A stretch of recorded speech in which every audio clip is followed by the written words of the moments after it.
सर्वत्र आज बाळ श्रीकृष्ण जन्माष्टमी जन्मोत्सव भक्तिमय आणि आनंदी वातावरणात साजरा केला जातोय। विविध ठिकाणी उंच उंच दहीहंडी फोडण्याची स्पर्धा देखील आयोजित केली आहे। शिर्डी येथे देखील श्रीकृष्ण जन्माष्टमी सोहळा सालाबादप्रमाणे यंदाही मोठ्या उत्साही वातावरणात साजरा केला जातोय। श्री साईबाबा संस्थान विश्वस्त व्यवस्था शिर्डी यांच्या वतीने आयोजित श्रीकृष्ण जन्माष्टमी उत्सवानिमित्त श्री साईबाबा समाधी मंदिरात रात्री 10 ते 12 या वेळेत समाधी मंदिरासमोरील स्टेजवर हबप सौ प्रज्ञा देशपांडे पळसकर पुणे यांचे श्रीकृष्ण जन्माचे कीर्तन झाले।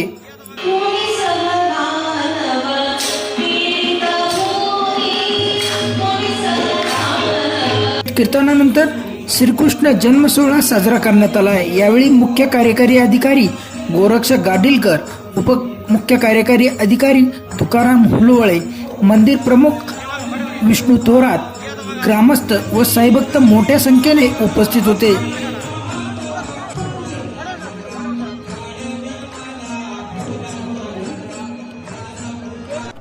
श्री साईबाबा विश्वस्त व्यवस्थेच्या वतीने दरवर्षी साईबाबांच्या मंदिरामध्ये वेगवेगळे उत्सव साजरे केले जातात। रामनवमीच्या उत्सवाप्रमाणेच आज श्रीकृष्ण जन्मोत्सव जो आहे तो उत्साहामध्ये मंदिरात पार पाडण्यात आला।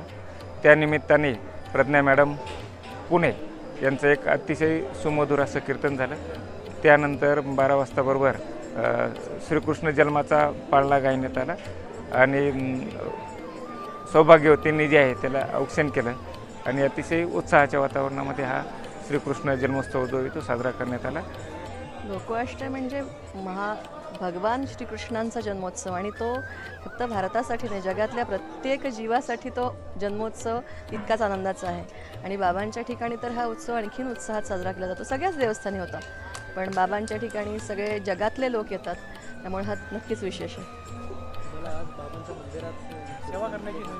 ती बाबांचीच कृपा आहे, सद्गुरूंची असीम कृपा आहे आणि आपली श्रद्धा आणि विश्वास असेल तर बाबा नक्की बोलून घेतात, त्यावर माझा पूर्ण विश्वास आहे।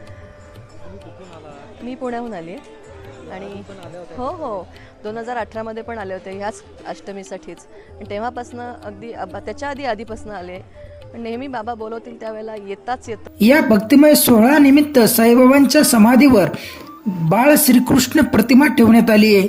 आज श्रीकृष्ण जन्माष्टमी असल्याने श्री साईबाबांच्या मूर्तीला तुळशीची माळ चढवण्यात आली असून सुंदर सुवर्ण आभूषणे देखील चढवण्यात आले। साईबाबांनी आपल्या हयातीमध्ये असंख्य भक्तांना श्रीकृष्णाच्या स्वरूपात दर्शन दिले असल्याची आख्यायिका आहे।